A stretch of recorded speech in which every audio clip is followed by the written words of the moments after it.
전해드린 대로 북한이 영변 핵시설 내 경수로를 가동한 정황이 지금 포착이 되면서 7차 핵실험 가능성에 우려가 나오고 있습니다. 네, 관련 내용 신범철 전 국방부 차관과 자세히 짚어봅니다. 안녕하세요. 네, 안녕하세요. 네, 안녕하세요. 자, 영변 핵시설 경수로가 시운전에 들어갔다. 이러면 핵실험 준비 단계다.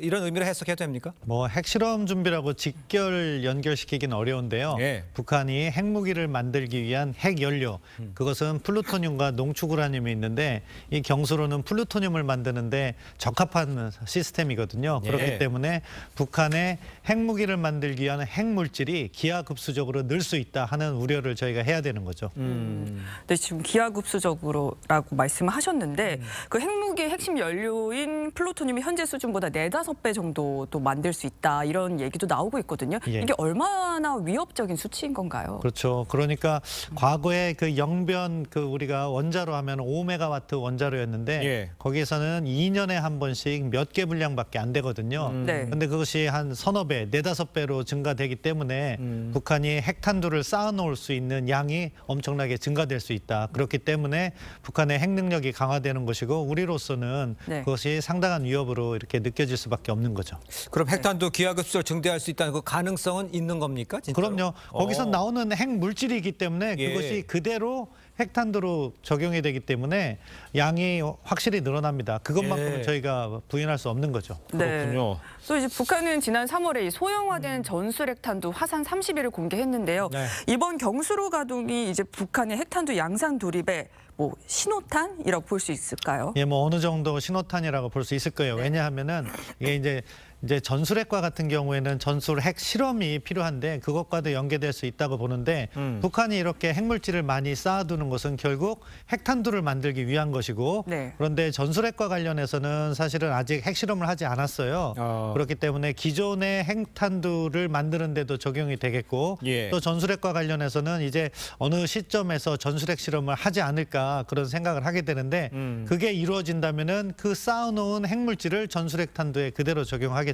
그렇기 때문에 이것은 북한의 핵능력 고도화 그리고 북한의 핵실험이 임박했다는 일종의 징후라고도 볼 수 있겠습니다. 예, 전술핵 핵실험을 할 수 있다는 이야기도 해주셨습니다만 내년 총선 전에 북한이 핵실험을 단행할 거다 이런 분석도 지금 사실 나오고 있어요.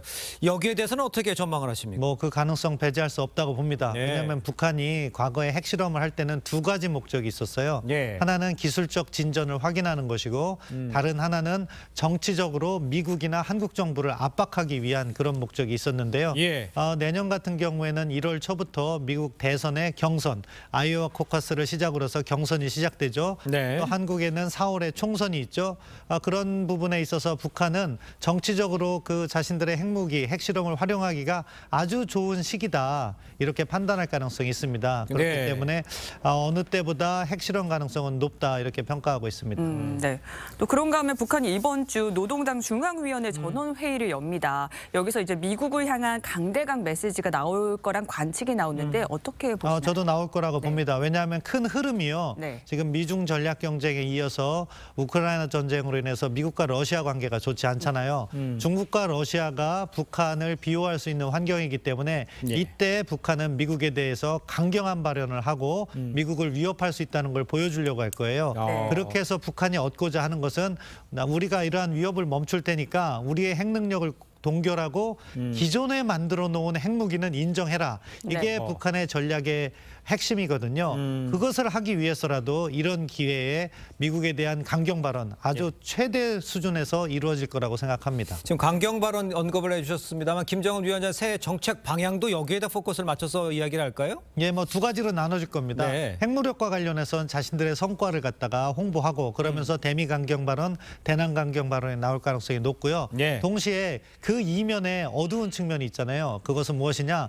북한의 민생이 최악의 수준이에요. 마이너스 성장을 계속해서 하고 있고 네. 그렇기 때문에 형식적으로라도 뭐 농업이라든가 경공업 이런 것을 강조하는 메시지는 나올 건데 사실 그 두 분야는 북한이 성공하기가 어려운 거죠. 알겠습니다. 자, 오늘 말씀을 여기까지 듣겠습니다. 고맙습니다.